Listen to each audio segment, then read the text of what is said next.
Friends, welcome to షాన్లీ Pavuluri channel. ఇవాళ నేను ఒక కొత్త రెసిపీతో మీ ముందుకు వచ్చాను. ఏంటంటే కరివేపాకు కారం ఫస్ట్ తీసుకోవడానికి ఇంగ్రీడియంట్స్ ఏమేమి కావాలో చూడండి.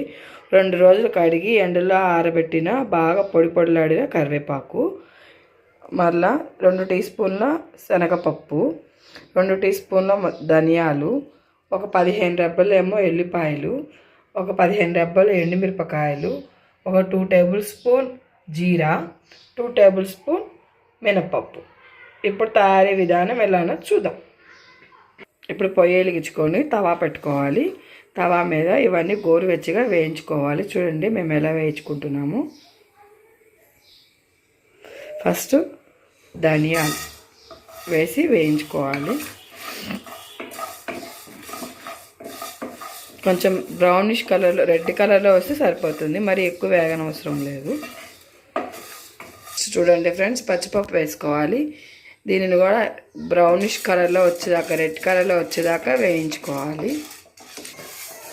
నెక్స్ట్ మినప్పప్పు చూడండి ఎట్లా వేపియాలో, ఇవి కూడా అంతే గోల్డెన్ బ్రౌన్ కలర్లో వచ్చేదాకా వేయించాలి. జీలకర్ర 2 టేబుల్ స్పూన్స్ వేసామండి, ఇది కూడా గోల్డెన్ బ్రౌన్ కలర్ వచ్చేలాగా వేయించాలి. నెక్స్ట్ ఎండుమిరపకాయలండి, ఇవి ఒక 15 రెబ్బలు ఉంటాయి, వీటిని కూడా బ్రౌన్ కలర్లో వచ్చేలాగా వేయించుకోవాలి. అవన్నీ వేయించడం అయిపోయిన తర్వాత కరివేపాకు కూడా కొంచెం బాగా ఇంకా మంచిగా మగ్గేలాగా వేయించుకోవాలండి. చూడండి చేత్తో నలిపితే పౌడర్ అయ్యేలాగా వేయించుకోవాలండి కరివేపాకు. అదిగోండి ఫ్రెండ్స్, వీడియోలో చూపిస్తున్నట్లు అట్లా నలిపితే పౌడర్ అవ్వాలి. అట్లా ఆ కన్సిస్టెన్సీ వచ్చేంత వరకు మనం వేయించుకోవాలి.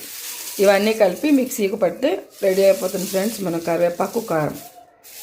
ఫ్రెండ్స్, ఇప్పుడు ఇలా మనం ఇందాక చూపించుకున్నట్లు అవన్నీ వేయించుకున్నాం కదా, ఇప్పుడు మిక్సీకి వేసుకున్నాం. ఫస్ట్ కరివేపాకు,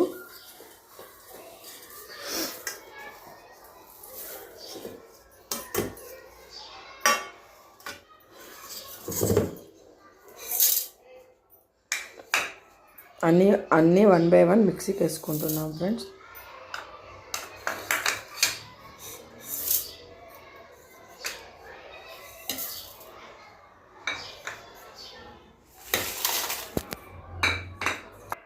రుచికి తగినంత ఉప్పు వేసుకోవాలి లాస్ట్లో. ఇప్పుడు దీన్ని ఒక ఫైన్ పౌడర్ చేసుకుంటే మనకి ఎంతో రుచికరమైన కరివేపాకు పౌడర్ రెడీ ఫ్రెండ్స్. ఒక్క నిమిషం మనం మిక్సీ పట్టుకుందాం. ఇదిగోండి ఫ్రెండ్స్, మిక్సీ పట్టుకుంటే ఎలా ఉందో ఎయిర్ టైట్, దీన్ని ఎంతో రుచికరమైన కరివేపాకు పౌడర్ రెడీ.